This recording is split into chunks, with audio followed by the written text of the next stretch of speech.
உண்மையான ஒரே கடவுளாகிய உம்மையும் நீர் அனுப்பிய இயேசு கிறிஸ்துவையும் அறிவதே நிலைவாழ்வு. யோவான் 17:3.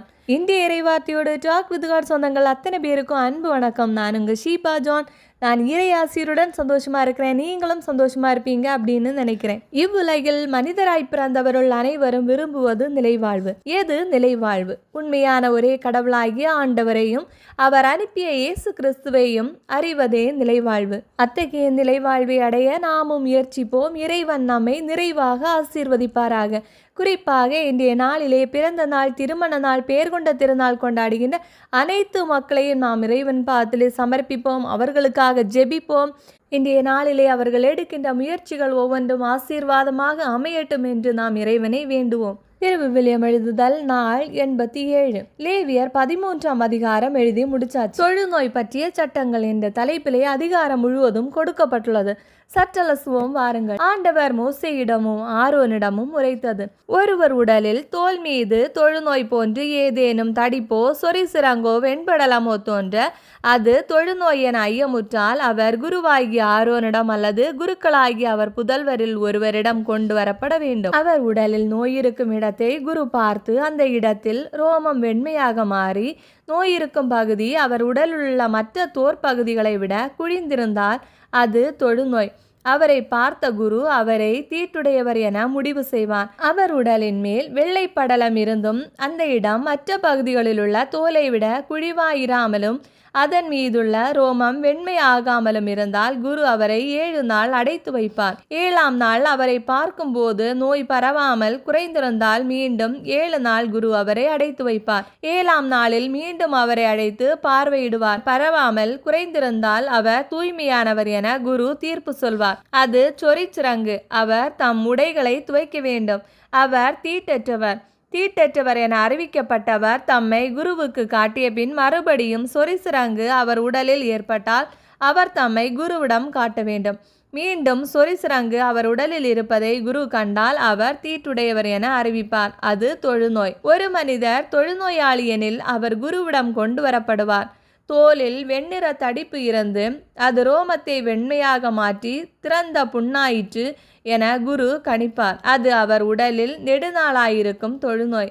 குரு அவர் தீட்டுடையவர் என அறிவிப்பார். அவரை அடைத்து வைக்க வேண்டும். அவர் தீட்டுடையவரே. வெண்குட்டம் உடலில் பரவி நோயாளியின் கால் தொடங்கி தலைவரை குரு காண்கிற எல்லா இடங்களிலும் தோலில் படர்ந்திருந்தால் அவரை சோதித்து பார்க்க வேண்டும். அவர் உடலில் முழுவதும் நோய் படர்ந்திருந்தால் அவர் தீட்டற்றவர் என குரு அறிவிப்பான். உடல் முழுவதும் வெண்மையாகிவிட்டதால் தீட்டற்றவர். ஆனால் திறந்த புண் காணப்படும் நாளில் அவர் தீட்டுள்ளவர். எனவே திறந்த புண்ணை கண்டால் அவர் தீட்டுள்ளவர் என அறிவிப்பார். திறந்த புண் தீட்டுடையது. அது தொழுநோய். திறந்த புண் மாறி வெண்ணிறமடைந்தால் அவர் குருவிடம் வருவார். குரு அவரை சோதித்து பார்ப்பார். நோய் தழும்பு வெண்மையாகி மாறிற்றெனில் அவர் தீட்டற்றவர் என குரு அறிவிப்பார். அவர் தீட்டற்றவர். உடலில் கட்டி ஏற்பட்டு அது குணமாகி கட்டி இருந்த இடத்தில் வெள்ளை தடிப்பு அல்லது சிவப்பு கலந்த வெண்மை மறு தோன்றினால் அதனை குருவுக்கு காட்ட வேண்டும். குரு அதை சோதித்து பார்ப்பார். அந்த இடம் மற்ற தோலை விட தாழ்ந்து அந்த இடத்தில் ரோமம் வெண்மையாக மாறியிருந்தால் அவர் தீட்டுள்ளவர் என குரு அறிவிப்பார். அது கட்டியால் உண்டான தொழுநோய். குரு அதை சோதித்து பார்க்கும்போது அதில் வெள்ளை ரோமம் இல்லை என்றும் மற்ற தோலை விட சூழ்ந்திராமல் சற்று கருமையாக மட்டும் உள்ளது என்று கண்டால் அவர் அவரை 7 நாள் அடைத்து வைப்பார். தோலில் புள்ளி படர கண்டால் அது தொழுநோய். அவர் தீட்டுடையவர் என குரு அறிவிப்பார். வெள்ளை மறு பரவாமல் அது இருந்த இடத்தில் மட்டும் இருந்தால் அது கட்டியின் தழும்பு. எனவே அவர் தீட்டற்றவர் என குரு அறிவிப்பார். ஒருவரது உடலில் நெருப்பு பட்டதனால் தீக்காயம் ஏற்பட்டு நெருப்பு பட்ட இடத்தில் சிவப்பு அல்லது வெண்மையான மறு தோன்றினால் அவரை குரு சோதித்து பார்க்க வேண்டும். அந்த மருவில் ரோமம் வெண்மையாக மாற அந்த இடம் தோலை பார்க்கிலும் குழியாக இருந்தால் அது நெருப்பினால் ஏற்பட்ட தொழுநோய். அவர் தீட்டுள்ளவர் என குரு அறிவிப்பார். அது தொழுநோய்தான். அதை சோதித்து பார்க்கும் குரு அந்த மரபில் வெள்ளை ரோமம் இல்லை என்றும் மற்ற தோலை விட குழிந்திராமல் சற்று கருமையாக உள்ளது என்றும் கண்டால் அவரை 7 நாள் தனியாக வைப்பார். 7ஆம் நாளில் அவரை சோதித்து பார்த்து தோலில் அது பரவி இருந்தால் அவர் தீட்டுள்ளவர் என குரு அறிவிப்பார். அது தொழுநோய். மரத்தோலில் பரவாமல் அவ்விடத்திலேயே சற்று கருமையாக இருந்தால் அது நெருப்பினால் ஏற்பட்ட தடிப்பு. அவர் தீட்டற்றவர் என குரு அறிவிப்பார். அது நெருப்பால் ஏற்பட்ட வடு.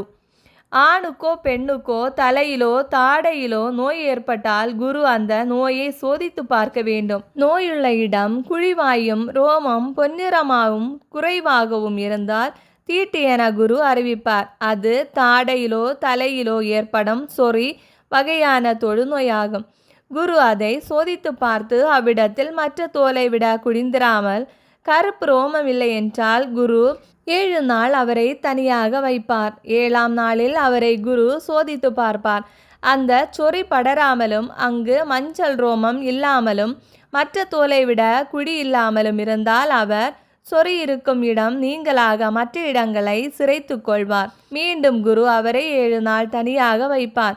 7ஆம் நாளில் குரு சோதித்து பார்க்கும்போது தோலில் சொறி பரவாமல் மற்ற தோலை விட குழிந்திராமல் இருந்தால் அவர் தீட்டற்றவர் என அறிவிப்பார். தம் ஆடைகளை துவைத்த பின் அவர் தூய்மையாவார். தூய்மையானவராக அறிவிக்கப்பட்ட பின் உடலில் சொறி படர்ந்தால் குரு அவரை சோதித்து பார்ப்பார். தோலில் சொறி பரவி இருந்தால் ரோமம் மஞ்சள் நிறமா என குரு பார்க்க தேவையில்லை. அவர் தீட்டுள்ளவர். சொறி குறைந்து அந்த இடத்தில் கருப்பு ரோமம் முளைத்ததெனில் சொறி குணமாயிற்று. அவர் தீட்டற்றவராய் இருக்கிறார்.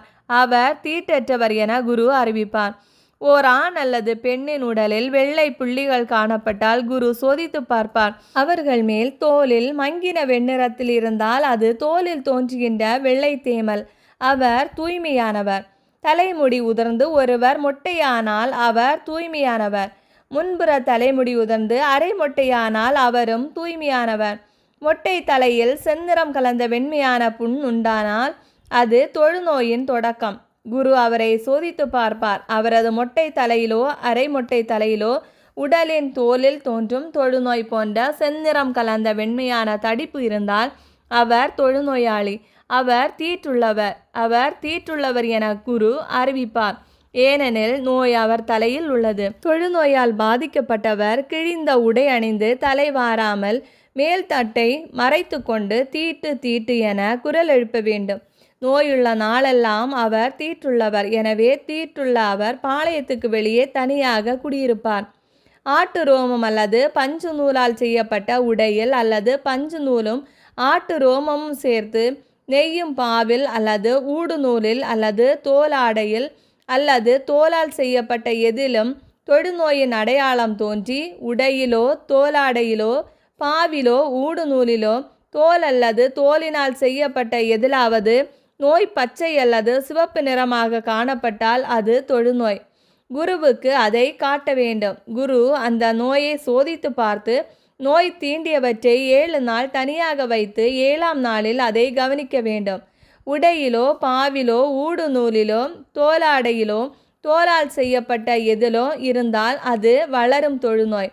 அது தீட்டானது. அந்த நோயுள்ள ஆட்டு ரோமத்தாலோ பஞ்சு நூலாலோ ஆன உடையையும் பாவையையும் ஊடு நூலையும் தோலாடையையும் தோலால் செய்யப்பட்ட எதையும் சுட்டரிக்க வேண்டும். ஏனெனில் அது வளரும் தொழுநோய். அது நெருப்பில் சுட்டரிக்கப்பட வேண்டும். உடையிலோ பாவிலோ நூலிலோ தோலால் செய்யப்பட்ட எதிலோ அந்த நோய் பரவவில்லை என குரு கண்டால் குரு நோய் தீண்டியதை கழுவ சொல்லி 2ஆம் முறையும் 7 நாள் தனியாக வைப்பார். அது கழுவப்பட்ட பின் அதை சோதித்து பார்ப்பார். நோய் தீண்டிய பகுதி நோய் பரவாதிருக்கும் நிறம் மாறாதிருந்தால் அது தீட்டானது. அது உட்புறம் இருந்தாலும் வெளிப்புறம் இருந்தாலும் அதை நீ நெருப்பில் சுட்டரிக்க வேண்டும். கழுவப்பட்ட பின் நோய் குறைந்து விட்டது என குரு கண்டால் அந்த பகுதியை உடையிலிருந்து தோலாடையிலிருந்து அல்லது பாவு அல்லது ஊடு நூலிலிருந்து கிழித்தெறிந்து விட வேண்டும். ஆடையிலோ பாவிலோ ஊடு நூலிலோ தோலால் செய்யப்பட்ட எதிலோ நோய் மீண்டும் காணப்படுமாயின் அது பரவும். எனவே நோய் தீண்டியதை நெருப்பில் எரிக்க வேண்டும். ஆடையோ பாவோ ஊடு நூலோ தோலால் செய்யப்பட்ட எதுவோ கழுவிய பின் அந்த நோய் நீங்கி போகும். 2ஆம் முறை கழுவிய பின் அது தூய்மையானது ஆகும்.